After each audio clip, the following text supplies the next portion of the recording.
ಓಂ ಸಾಯಿರಾಮ್. ನನ್ನ ಮುದ್ದಿನ ಮಗುವೆ, ನಿನ್ನಲ್ಲಿಯೇ ತನ್ನನ್ನು ಗುಣಪಡಿಸುವ ಶಕ್ತಿಯಿದೆ.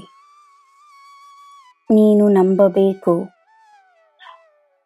ನಿನ್ನ ಸಕಾರಾತ್ಮಕ ಆಲೋಚನೆಗಳಿಂದ ನಿನ್ನ ಮನಸ್ಸಿಗೆ, ಹೃದಯಕ್ಕೆ ಮತ್ತು ದೇಹಕ್ಕೆ ಒಳ್ಳೆಯದಾಗುತ್ತದೆ. ತಪ್ಪು ಮಾಡಿದವರು ಅದರ ಪರಿಣಾಮವನ್ನು ಎದುರಿಸುತ್ತಾರೆ. ಕರ್ಮ ಎಲ್ಲರಿಗೂ ಒಂದೇ. ನೀನು ಬೇರೆಯವರು ಮಾಡಿದ ತಪ್ಪಿನ ಬಗ್ಗೆಯೇ ಯೋಚಿಸಿ ದುಃಖಪಡುವುದರಿಂದ ಏನು ಪ್ರಯೋಜನ?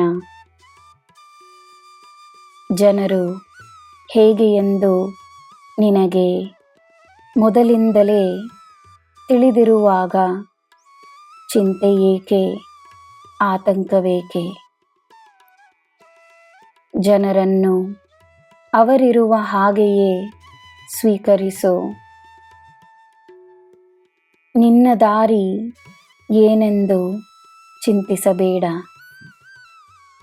ನಿನ್ನ ದಾರಿ ಈ ಸಾಯಿಯ ದಾರಿ ಎಂದು ತಿಳಿದುಕೋ. ನೀನು ನನ್ನ ದಾರಿಯಲ್ಲಿರುವಾಗ ನಿನಗೆ ಜಯವೇ. ಹೊಸದಾಗಿ ದಿಢೀರೆಂದು ನಿನ್ನ ಮಿತ್ರರಾಗುವವರು ನಿನ್ನನ್ನು ಯಾವ ದಿಶೆಯಲ್ಲಿ ನಡೆಸುತ್ತಿದ್ದಾರೆ ಎಂದು ಗಮನಿಸು. ಹೊಸ ಸಂಬಂಧಗಳು ನಿನ್ನ ಹಳೆಯ ಸಂಬಂಧಗಳನ್ನು ನಿನ್ನಿಂದ ದೂರ ಮಾಡಿದರೆ ಒಮ್ಮೆ ಶಾಂತ ಮನಸ್ಸಿನಿಂದ ಆಗುತ್ತಿರುವುದೇನೆಂದು ಅರ್ಥ ಮಾಡಿಕೊಳ್ಳಲು ಪ್ರಯತ್ನಿಸು. ಸರಿಯಾಗಿ ಯೋಚಿಸಿ ಬೇಕಾದ ಬದಲಾವಣೆಗಳನ್ನು ಮಾಡುವ ಅಗತ್ಯವಿದೆ. ಹೊಸ ಸಂಬಂಧದ ಪ್ರವೇಶದಿಂದ ನಿನ್ನ ಹಳೆಯ ಸಂಬಂಧಗಳು ಇನ್ನೂ ಆತ್ಮೀಯವಾದರೆ ನಿನ್ನ ಜೀವನದಲ್ಲಿ ನಿಜವಾದ ಪ್ರೀತಿಯ ಪ್ರವೇಶವಾಗಿದೆ ಎಂದೇ ಅರ್ಥ. ಪ್ರತಿದಿನವೂ ಪ್ರೀತಿ ಮತ್ತು ವಿಶ್ವಾಸ ಹೆಚ್ಚಾಗುವುದೇ ಒಳ್ಳೆಯ ಸಂಬಂಧಗಳ ಗುಣ.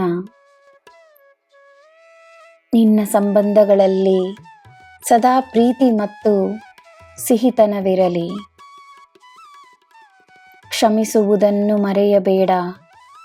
ಕ್ಷಮಾಪಣೆ ಪಡೆಯುವುದನ್ನು ಮರೆಯಬೇಡ. ನಿನ್ನ ಸಂಬಂಧಗಳಲ್ಲಿ ನಾನಿದ್ದೇನೆ, ನಿನ್ನಲ್ಲಿ ನಾನಿದ್ದೇನೆ. ನಿನಗೆ ಎಲ್ಲ ಶುಭವೇ. ಜೈ ಸಾಯಿರಾಮ್.